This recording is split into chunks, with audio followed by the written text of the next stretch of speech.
학부라 친구들 중에서도 악보 읽고 한국 읽고 잘하고 하는 친구들은 또 같이 하셔도 되겠어요.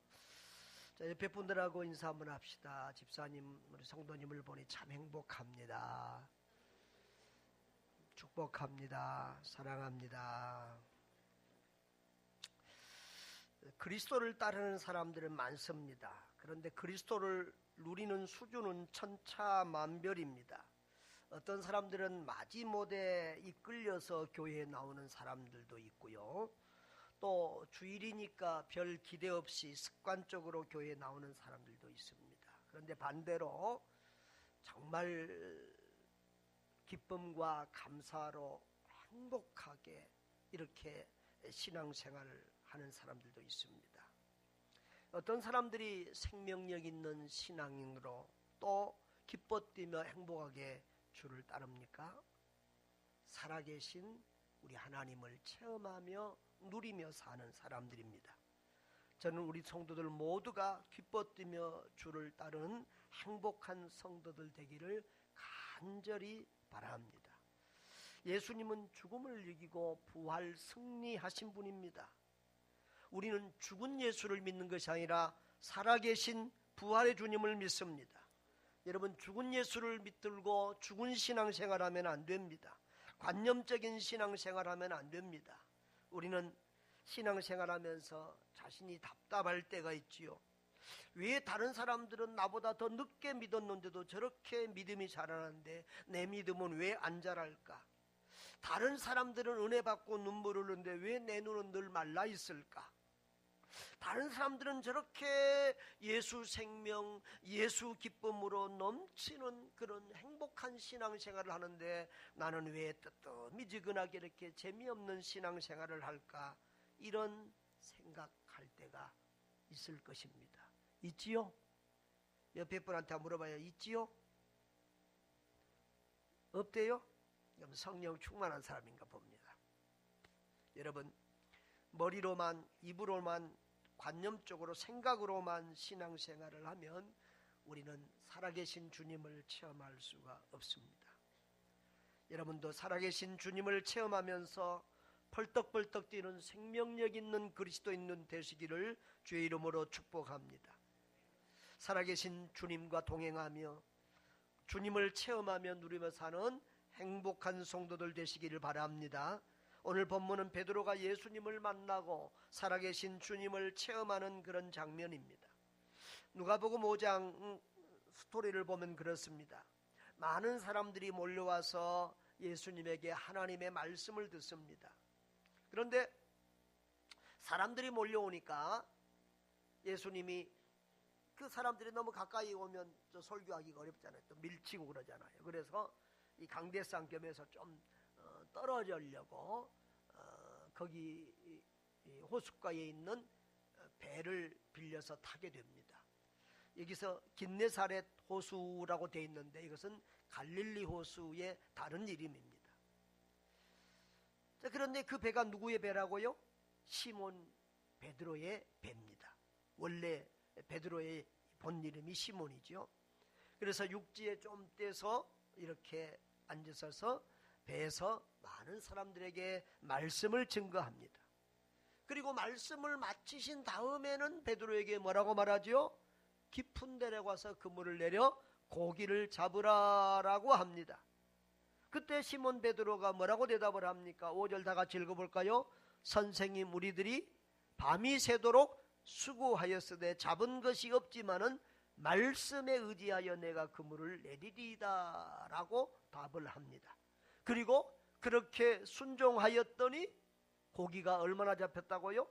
심이 많아 그물이 찢어질 정도가 되고 또 다른 배, 그 다른 배는 누구의 배냐면 야고보와 요한 형제가 타고 다니는 배예요. 그 배를 불러가지고 두 배가 가득 잠길 정도로 그렇게 많은 물고기를 잡았다는 것입니다. 이에 이 베드로도 놀라고 또 함께 있는 다른 사람들도 또 동업자인 야고보와 요한도 심히 놀랐다 그랬습니다. 그런데 놀라기는 다 놀랐는데 베드로는 특별한 고백을 합니다. 베드로가 뭐라고 그러죠? 주여 나를 떠나소서 나는 죄인으로소이다. 이런 특별한 고백을 합니다. 그때 예수님께서 무서워하지 말라. 이제후로는 내가 사람을 취하리라. 그렇게 말을 하지요. 여기 사람을 취하리라 이 말은 산채로 잡는다 그 말이에요. 산채로, 사람을 산채로 잡는 그런 사람이 될 것이다. 쉽게 말하면 이제 전도자가 된다는 말이죠. 그리고 이제 그들은 배를 육지에 댄 다음에 모든 것을 버려두고 예수님을 따랐다고 했습니다. 오늘 본문 속에서 우리는 어떻게 하면 살아계신 주님을 만나고 체험하고 있는지를 함께 생각해 보고자 합니다. 여러분, 어떨 때 우리가 살아계신 주님을 체험할 수 있습니까? 주님을 자꾸 만날 때입니다. 오늘 이 누가복음 3장에서 베드로와 예수님의 만남은 사실은 첫 만남이 아닙니다. 우리 요한복음 1장을 한번 볼까요? 요한복음 1장 40절 42절을 다 같이 읽어볼까요? 요한의 말을 듣고 예수를 따르는 두 사람 중에 하나는 시몬 베드로의 형제 안드레라. 그가 먼저 자기의 형제 시몬을 찾아 말하되 우리가 메시아를 만났다 하고, 그 다음에 그리고 예수께로 데리고 오니 예수께서 보시고 이르시되 내가 요한의 아들 시몬이니 장차 게바라 하리라 하시니라 그랬어요. 여러분, 요한복음을 보면은 세례 요한이 제자들을 데리고 있다가 예수님이 지나가는 것을 보고 보라 하나님의 어린 양이로다. 그리고 예수님이 메시아 되심을 증거합니다. 그러니까 세례 요한의 제자 중에 요한과 안드레가 예수님을 따라가서 예수님과 말씀도 나누고 시간을 보내고 옵니다. 그리고 이제 그 안드레가, 그 베드로의 동생 안드레가 형 베드로에게 우리가 메시아를 만났다, 그리스도를 만났다, 그리고 예수님에게 데려왔어요. 근데 예수님이 시몬을 보자마자 뭐라고 그랬죠? 네가 장차 뭐가 되리라? 게바, 베드로, 반석 같은 사람이 되리라라고 말씀을 해줬어요. 그럼에도 불구하고 그때는 그 예수님이 메시아라는 확신을 가지지 못하고, 그리고 예수님에게 온전히 헌신하지 못했다 그 말이에요. 그런데 오늘 다시 갈릴리 바다에서 예수님을 만났는데 그 예수님이 베드로의 배를 빌려서 설교를 하십니다. 그런데 그때 당시 마이크가 없으니까 뭐 다른 사람, 멀리 있는 사람은 잘 들을 수 없을지 몰라도 바로 배 옆에, 예수님 옆에 있었던 베드로는 누구보다도 그 말씀을 잘 들을 수 있었을 것입니다. 여러분, 그렇게 자꾸 만나다 보면 역사가 일어납니다. 여러분, 예배는 주님과 만나는 시간입니다. 지난주에 은혜를 못 받았다고 할지라도 오늘 또 은혜를 받을 수 있고, 오늘 못 받을지라도 또 다음에 또 은혜를 받을 수 있고, 자꾸만 우리는 예배 중에서 주님을 만나는 그런 은혜를 받을 수 있을 것입니다. 성경을 읽은 중에 주님을 만나기도 하고, 기도하고 묵상하는 중에 주님을 만날 수 있습니다. 여러분, 인생의 문제는 1000가지 만가질지라도 주님을 만나기만 하면 다 해결되는 줄 믿습니다. 지난주에 한 성도님이 어려운 일, 힘든 일이 많다고 상담을 받기를 원했습니다. 그런데 예배 전에 상담할 시간이 없어서 나중에 하자고 그랬는데, 은혜 받고 나니까 모든 문제가 해결됐다고, 상담할 필요가 없다고 하는 것을 얘기를 들었습니다. 그렇습니다. 주님이 한번 만나주시면, 주님이 한번 우리를 찾아주시면, 주님이 우리를 한번 만져주시면 우리의 모든 문제는 해결될 줄 믿습니다. 그래서 저는 여러분, 우리 성도들을 위해서 기도할 때 이렇게 기도할 때가 있습니다. 주님, 내 말, 내 기도 1000마디 만마디보다도 주님이 한번 만나주시고 만져주시면 끝납니다. 우리 힘든 성도들, 병든 성도들, 연약한 성도들, 우리 주님이 한번 찾아주시고 만나주십시오. 그렇게 기도할 때가 많습니다. 여러분, 주님 만나는 복이 있는 여러분 되시기를 바랍니다. 여러분, 말씀을 들을 때에 우리는 살아계신 주님을 만나고 체험합니다. 오늘 무리가 몰려와서 하나님의 말씀을 들었다고 했습니다. 베드로는 누구보다도 그 말씀을 주의 깊게 들었습니다. 그래서 베드로가 하나님 말씀에 순종할 수 있었던 것은 사실은 이미 그 말씀의 은혜를 받았기 때문에 그렇습니다. 예수님이 말씀하시는 것 보니까 바리새인이나 서기관들과는 다른 남다른 말씀의 권위가 있음을 알았기 때문에 그 말씀을 듣고 그 말씀에 감동을 받고 내가 저분이 무슨 말씀을 하시든지 기꺼이 순종하리라고 하는 결단이 생겼을 것입니다. 여러분, 말씀을 찾고 읽고 듣고 묵상하며 순종할 때 기적이 일어나는 줄 믿습니다. 목사는 예배 안 나오는 성도가 가장 걱정이 됩니다. 조금 문제가 있는 성도라도, 어려움이 있는 성도라도, 시험 중에 있는 성도라도 계속해서 예배 시간에 빠지지 와서 말씀 듣고 기도하고 찬송하면 어느 순간인가 주님이 만나주시는 시간이 있어요. 어느 순간인가 주님이 은혜가 임하면 은혜 받는 순간 모든 문제는 해결되는 줄 믿습니다. 미움이 녹아지고 용서가 되고 사랑이 되고 그리고 또 상처와 아픔들도 치료되는 줄 믿습니다.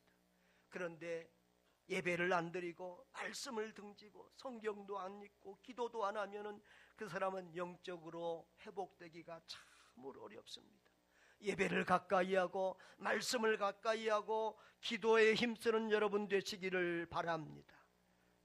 늘 기적은 말씀과 더불어 일어난다고 하는 것을 기억하시기 바랍니다. 그 다음에 말씀에 순종할 때 하나님을 체험하고 누리게 됩니다. 5장 5절에 시몬이 대답하여 이르되 선생님, 우리 다 같이 물고 선생님, 우리들이 밤이 새도록 수고하였으되 잡은 것이 없지만은 말씀에 의지하여 내가 그물을 내리리이다 했습니다. 그렇습니다. 밤이 새도록 수고했는데 한 마리 고기도 못 잡았습니다. 여기 또 그물 내려봤자 못 잡을 것 뻔합니다. 그럼에도 불구하고 저는 주의 말씀에 의지하여 순종하겠습니다 라는 그런 귀한 결단입니다. 여러분, 베드로는 순종하기 어려운 상황입니다. 이미 그곳에서 밤새도록 금을 던져봤습니다. 여러분, 무슨 일이 잘 되면 좀 피곤해도 힘이 나지요. 그런데 밤새도록 금을 던졌는데 한 마리도 못 잡았습니다. 그러면 그 피곤은 가중되고 졸리고 지금 빨리 집에 가서 자고 쉬고 싶은 생각밖에 없을 것입니다. 그런데 다시 그물을 던지라니. 여러분, 고기 잡아보셨습니까? 그물 던져보셨습니까? 우리는 고기 던지면은 그물에 고기 걸리면 고기 떼놓고 그냥 끝나는 줄 압니다. 아닙니다. 그물을 던지면 그 그물에 여러 가지 풀들이 걸려오고 쓰레기들이 걸려오고 또 고기가 또 일부 빠지고 또 뼈가 걸리기도 하고 복잡합니다. 그래서 그 그물을 청소하는데요 몇 시간이 걸립니다. 근데 그거 밤새 잠 못 자고 고생하고 그거 겨우 다 지금 해놨는데 다시 그물 던지라고 하는 것입니다. 이거 정말 순종하기 어려운 일입니다. 여러분, 또 이건 베드로의, 인간적으로 보면 베드로의 자존심에도 허락이 안 되는 일입니다. 베드로나 요한이나 야고보는 조상 대대로 갈릴리 바닷가에서 살면서 조상 대대로 물고기잡이를 해온 사람입니다. 그러니까 고기잡이에 대해서는 전문가 중에 전문가입니다. 요즘 말로 하면 뭐예요? 달인이에요, 달인. 그런데 예수님은 지금 어디 사람이에요? 갈릴리 나사렛 출신이고 뭐예요? 또 목수 출신이에요. 갈릴리 나사렛에서 가버나움 갈릴리 바다까지는 40km 정도가 돼요. 그러니까 옛날이니까 아마 갈릴리 바다 겨우 한두 번 구경 와봤을까 말까 한 바다를, 호수를 전혀 모르는 육지 자시골 산골 사람이에요. 더구나 목수예요. 그런 예수님에게 그 말을 듣고 베드로가 다시 그물을 던진다고 하는 것은 그 지금 주변에 말씀 듣고 있는 갈릴리 사람들이 볼 때도 어이구 저 뭐 저리 자존심도 없냐, 그렇게 비웃음을 받을 만한 일이기도 합니다. 그러니까 인간적인 상황으로 보면 베드로가 지금 예수님의 말씀에 순종할 수 있는 확률은 1%도 안 되는 상황입니다. 그러나 베드로는 놀라운 고백을 합니다. 우리들이 밤이 새도록 수고했는데 잡은 것이 없지만 말씀에 의지하여 내가 그물을 내리겠습니다. 할렐루야. 여러분, 베드로가 지금 마지못해 억지로 하겠다는 말이 아니에요. 당신의 말씀이라고 하면, 선생님의 말씀이라고 하면 내가 기꺼이 다시 한번 헌신하겠습니다. 기꺼이 순종하겠습니다. 그럼에도 불구하고 순종하겠습니다 하는 그런 고백인 줄 믿습니다. 여러분, 그렇게 했을 때 거기에 많은 고기들이 걸리고 기적이 일어났습니다. 여러분, 우리는 왜 신앙생활을 오래 하면서도 기적을 체험하지 못하고 살아계신 주님을 체험하지 못합니까? 내 머리로 계산하며 적당히 신앙생활을 하기 때문에 우리는 기적을 체험하지 못하는 것입니다. 내 생각, 내 상황, 그것만 살펴면서 어려운 일에는 순종해 본 적이 없기 때문에 우리는 하나님을 체험할 수가 없습니다. 여러분, 기적은 순종할 때 일어납니다. 따라합시다. 기적은 말씀에 순종할 때 일어난다. 순종할 수 없는 상황에서 순종할 때, 그때가 기적이 일어날 때고 그때가 하나님을 체험할 때입니다. 여러분, 믿음은 순종입니다. 그런 말 있죠. 종은 울리기까지는 종이 아니다. 믿음도 말씀에 순종할 때까지는 믿음이 아니라고 말할 수 있습니다. 저는 신학교 처음 이렇게 다닐 때 앤드류 머레이의 겸손이라는 책이 참 좋다고 그래서 그 책을 읽은 적이 있습니다. 정말 감동이 되었습니다. 그래서 그분의 책을 더 읽어보고 싶었습니다. 그래서 순종이라는 책을 샀습니다. 순종이라는 책을 읽으니까 더 좋았습니다. 더 깊은 영성이 바로 순종이라는 것을 알았습니다. 최고의 믿음은 하나님의 내 생각, 내 뜻을 따르는 것이 아니고 하나님의 말씀에 전폭적으로 순종하는 것이라는 것을 알았습니다. 성경의 모든 기적과 축복은 순종하는 곳에, 순종하는 사람에게 일어난다는 것을 우리는 봅니다. 아브라함은 75세의 나이에 하나님의 명령을 따라 본토 친척 아비집을 떠나 하나님이 지시한 곳으로 갔습니다. 아브라함은 100세에 얻은 아들 이삭을 하나님이 번제물로 바치라고 했을 때 어떻게 했어요? 즉각적으로 순종했습니다. 여러분, 이것은 정말 말은 쉽지만 내 목을 내놓는 것보다 더 힘든 일입니다. 100세에 얻은 아들입니다. 목숨보다 귀한 아들입니다. 그런데 그 아들을 어떻게 잡으라고요?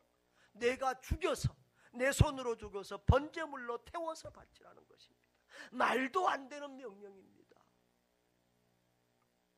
도저히 순종할 수 없는 명령입니다. 그런데 아브라함은 그 시험에 순종함으로 합격했습니다. 하나님은 그 아브라함에게 아브라함아, 이제 내가 너의 믿음을 인정하겠다. 네가 나를 얼마나 사랑하고 나를 경외하는 줄을 알겠다. 그리고 모든 복을 아브라함에게 부어주십니다. 아브라함을 하나님의 구속사의 가장 귀한 인물로 사용하고 예수 그리스도의 조상이 되게 하십니다. 그래서 신약성경 첫 장 마태복음 1장 1절을 보면은 첫 머리에 아브라함의 이름이 별처럼 빛나고 있습니다. 아브라함과 다윗의 자손 예수 그리스도의 종보라. 신약성경 첫 자가 아브라함이에요. 여러분, 여리고성을 무너뜨린 이스라엘 백성들을 보십시오. 크고 크고 견고한 성 여리고 성읍을 어떻게 무너뜨릴 수 있을까? 기도하고 걱정할 때에 하나님이 여호수아에게 그 여리고 성을 무너뜨릴 수 있는 방법을 알려줬습니다. 어떻게 무너뜨린다고 그랬죠? 매일 한 바퀴씩 돌고, 마지막 날에는 몇 바퀴 돌고? 7바퀴를 돈 후에 다 같이 연합해서 함성을 지르라고 했습니다. 여러분, 그렇게 한다고 무너질 성이 어디 있겠습니까? 그런데 여호수아가 순종하기는 더 쉬웠을 거예요. 왜? 하나님으로부터 음성을 들었으니까. 그런데 백성들은 지금 하나님으로부터 직접 음성을 들었어요? 여호수아에게 들었어요? 여호수아에게 들었어요. 요즘으로 말하면 여호수아 목사님에게 들은 거예요. 그러니까 순종하기가 더 어려웠을 것입니다. 그럼에도 불구하고 그들은 말씀대로 순종했습니다. 순종했더니 터무니도 없는, 말도 안 되는 그런 기적이 일어났는 줄 믿습니다. 여리고성이 와르르 무너졌습니다. 할렐루야. 여러분, 순종하는 곳에 기적이 일어납니다. 순종하는 사람들에게 기적이 일어납니다. 순종하면 살아계신 하나님을 체험하는 줄 믿습니다. 엘리야 때에 저 사르밧 과부가 있었습니다. 시돈 땅에. 이스라엘 땅의 과부가 아닙니다. 저 시돈 땅에 사르밧 과부가 있었는데 하나님이 엘리야를 그곳에 보냈습니다. 엘리야가 갔을 때 그곳에 가뭄이 들어서 그 과부는 마지막 밀가루 한 줌을 가지고 그것을 마지막 음식으로 먹고 죽으려고 하는 그런 상황이었습니다. 그런데 하나님의 뜻을 받은 엘리야가 그 음식을 너희들 먼저 먹지 말고 먼저 만들어서 내게로 먼저 가져오고 그 다음에 너희들이 먹으라고 했습니다. 여러분, 인간적으로 보면 얼마나 나쁜 사람입니까? 그 멀리서 온 이방 땅의 나그네가 자기가 뭔 대단한 사람이라고, 그것도 그 어린 아이가 먹고 울고 있는데 배고픈데 그 아이가 먹을 것을 자기가 먼저 먹겠다고 만들어 오라는 것이 얼마나 이기적이고, 참 저 사람은 하나님의 종이 되기 전에 인간이 덜 됐다 이렇게 생각할 수도 있는 사람입니다. 그럼에도 불구하고 사르밧 과부는 그 말씀에 순종했습니다. 순종했더니 가뭄이 끝날 때까지 3년 6개월 동안 그 집에 먹을 것이 기름이 떨어지지 아니한 줄 믿습니다. 나만 장군 얘기도 잘 압니다. 나만 장군이 나병에 걸렸습니다. 저 아람 나라에서 왕의 제가를 받아가지고 많은 선물들을 데리고 많은 귀인들을 데리고 엘리사를 찾아갑니다. 그런데 엘리사의 집에 갔는데 엘리사는 콧배기도 보여주지 않습니다. 그 멀리서 손님이 왔으면 마중 나가고 그래도 인사라도 해야 되는 게 아니겠습니까? 그런데 보이지도 않고 종을 내보내가지고 뭐라고 말하지요? 저 요단방에 가서 7번 몸을 씻으라라고 합니다. 그것이 인간적으로는 너무 자존심 상하지요. 나만이 누군데? 지금 우리나라 상황으로 보면 나만은 지금 저 대국 아람 나라의 실세 지금 최고의 장군입니다. 우리로 말하면 중국의 지금 최고의 장군 같은 그런 사람이에요. 그런 사람이 와서 지금 그런 사람이 와서 그 멀리서 왔는데 나만의 생각대로 나와서 맞이해주고 멀리서 지나고 수고하셨다고 차 한 잔이라도 대접하고 그 상처에 손을 얹으며 안수해주고 기도해줄 줄 알았는데 콧배기도 안 비치고 종을 내보내가지고 요단강에 가서 7번 모욕해라 씻어라.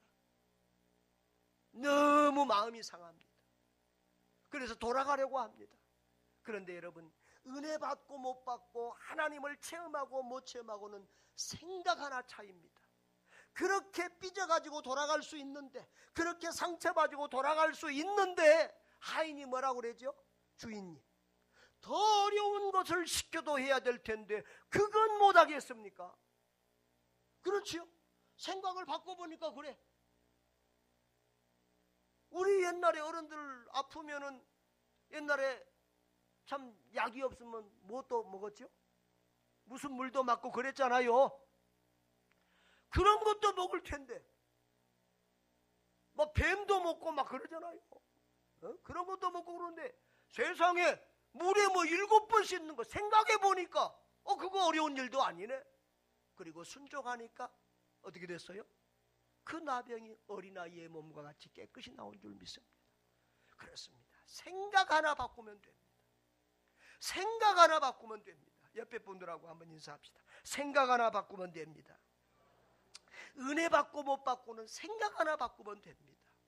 치유되고 안 되고는 생각 하나 바꾸면 됩니다. 하나님을 체험하고 못하고는 생각 하나 바꾸면 됩니다.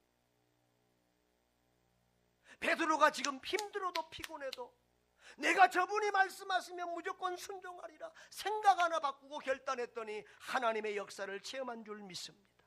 여러분, 순종하는 곳에 하나님의 역사가 나타납니다. 순종할 수 없는 상황이지만 그럼에도 불구하고 순종할 때 하나님의 기적이 그 사람에게 부어지는 줄 믿습니다. 마지막으로 영적으로 민감할 때 우리는 하나님을 체험하고 누릴 수 있습니다. 여러분, 그렇게 고기가 많이 잡혔습니다. 그물이 찢어질 만큼 잡혔습니다. 2배 가득 채우게 되었습니다. 다 놀라서 기겁을 합니다. 그런데 지금 막 물고기 많이 잡혔다고 춤을 추고 좋아해야 될 상황에 의외의 일이 벌어집니다. 베드로가 뭐라고 그러죠? 누가복음 5장 8절을 한번 읽어볼까요? 시작. 시몬 베드로가 이를 보고 예수의 무릎에 아래에 엎드려 이르되 주여 나를 떠나소서 나는 죄인으로소이다. 여러분, 이전에는 베드로가 예수님의 무릎 앞에 엎드린 적이 없어요. 그 무릎 앞에 엎드렸다고 하는 것은 지금 이건 베드로가 예수님을 완전히 새로운 사람으로 인식하게 됐다는 거예요. 5절에서는 베드로가 예수님에게 뭐라고 불렀어요? 예수님을 선생님이라고 불렀어요. 이것은 존경하는 분이라는, 존중하는 그런 사람 정도로 대접했어요. 그런데 이제는 큐리오스, 주님이라고, 주여, 주님이라고 예수님을 부르고 있는 것을 봅니다. 여러분, 선생님이 주님으로 변했어요. 이제 베드로는 예수님을 하나님으로 메시아로 인지하기 시작했다는 거예요. 이분은 그냥 보통 사람이야. 그냥 선지자가 아니야. 이분은 하나님이 보내신 메시아 그리스도다. 자연 만물을 자기 마음대로 다스릴 수 있는 전능하신 분이라고 깨닫게 된 것입니다. 그런데 그 다음에 나는 죄인으로소이다 라고 하는, 나를 떠나서서 그런 참 이상한 고백을 하게 됩니다. 여러분, 우리가 주님을 만날 때, 주님을 느낄 때 사람들은 두려운 마음이 생깁니다. 주님을 경외하는 두려운 마음이 생깁니다. 그리고 거룩하신 그분을 뵈면 갑자기 내가 추하고 더러워집니다. 여러분, 그러니까 은혜를 깊이 누릴수록 내가 더 회개하게 되고 내가 더 못난 사람이고 내가 더 죄가 많다는 것을 자꾸만 깨닫고 누리게 되는 거예요.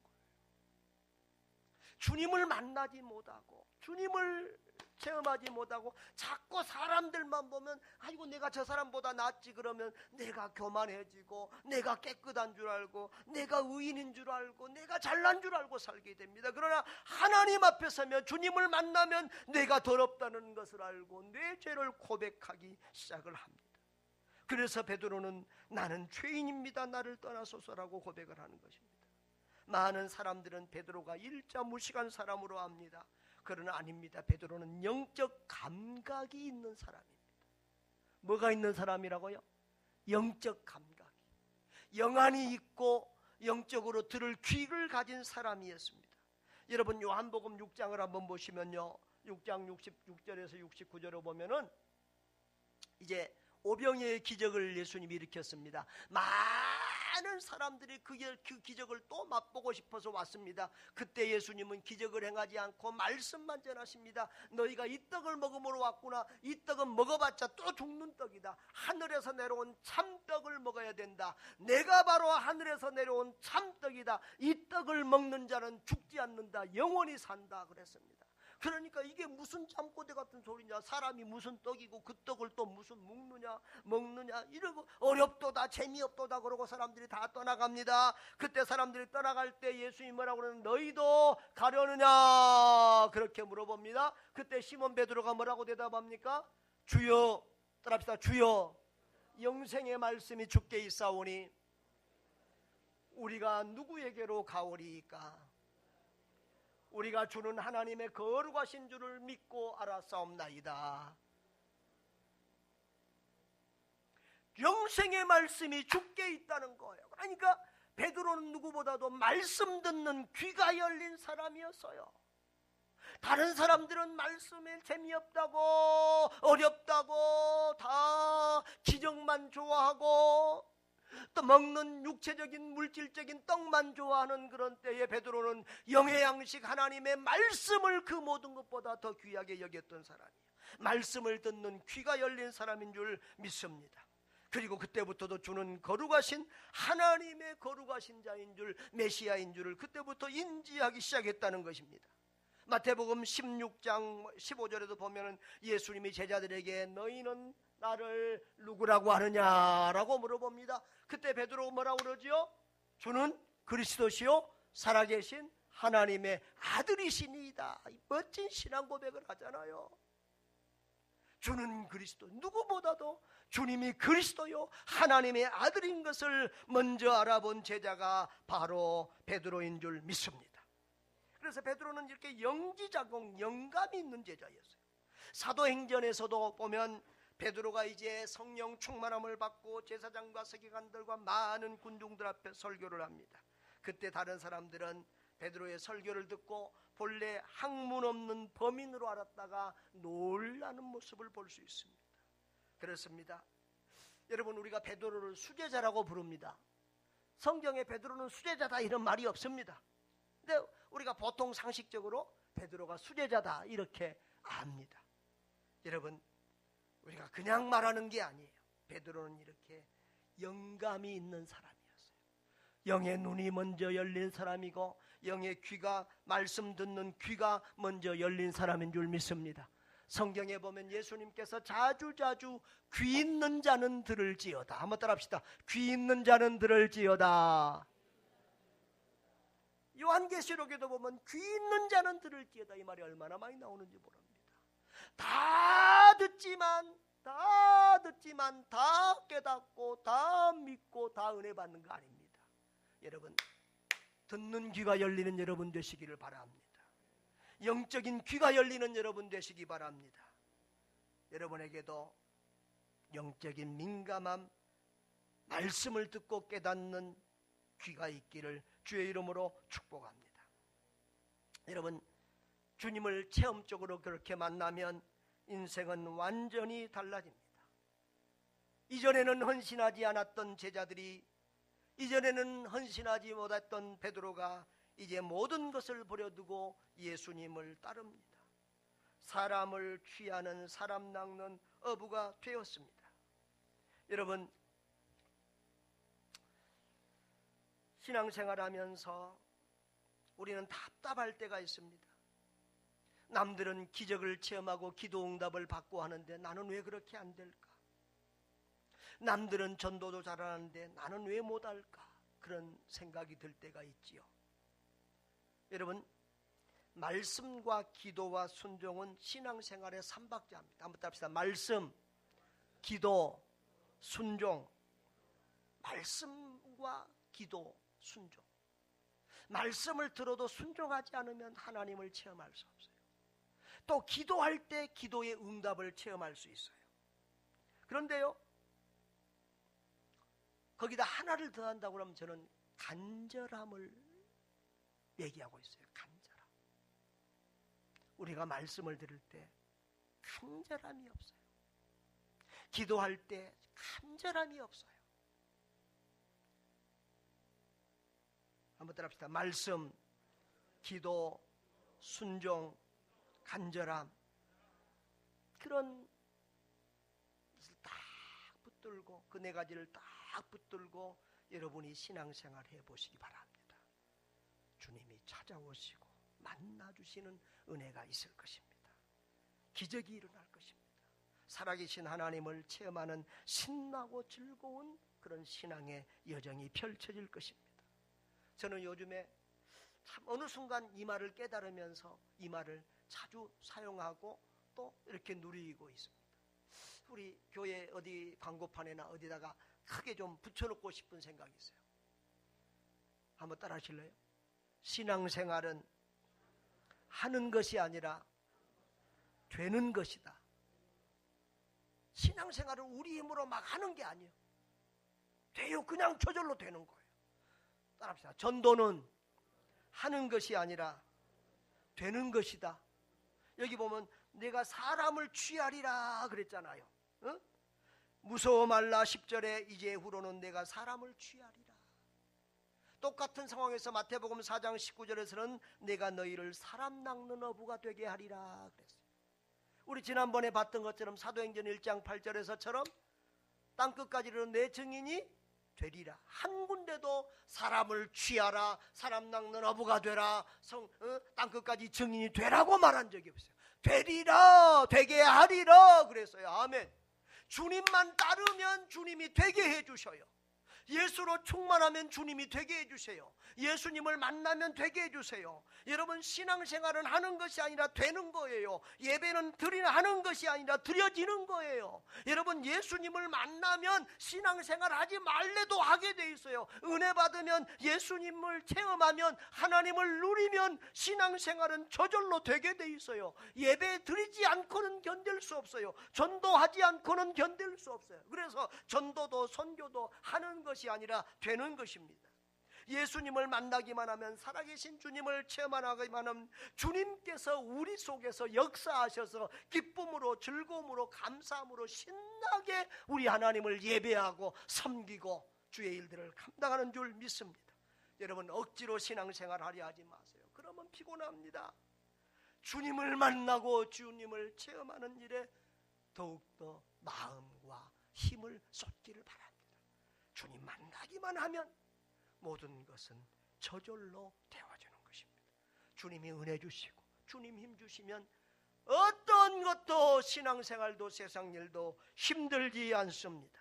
사랑하는 성도 여러분, 주님을 체험하고 누리며 살아가는 여러분 되시기를 바랍니다. 여러분, 신앙생활은요, 즐겁고 행복한 거예요. 예수 안에서 사는 인생은 행복한 거예요. 여러분, 이렇게 기도하십시오. 주님, 나는 죄인입니다. 나는 영적으로 교만하고 나태한 죄인입니다. 나를 용서하시고 나를 돌아봐 주십시오. 나를 한번 만나 주십시오. 이렇게 기도하시기를 바랍니다. 여러 가지 인생살이로 지치고 힘들고 어려운 분들이 있습니까?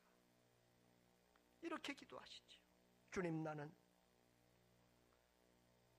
주님의 도우심이 없이는 살 수 없습니다. 지금 너무 어렵고 힘듭니다. 주님, 나 좀 도와주세요. 나를 불쌍히 여겨주세요. 나를 찾아와 주시고 만나 주세요. 이렇게 간절히 기도해 보시기 바랍니다. 예배와 삶 속에서 주님을 만나고 체험하고 누리며 살아있는 믿음으로 행복한 신앙생활하는 여러분 되시기를 주의 이름으로 축복합니다. 다 같이 우리 주신 말씀 생각하면서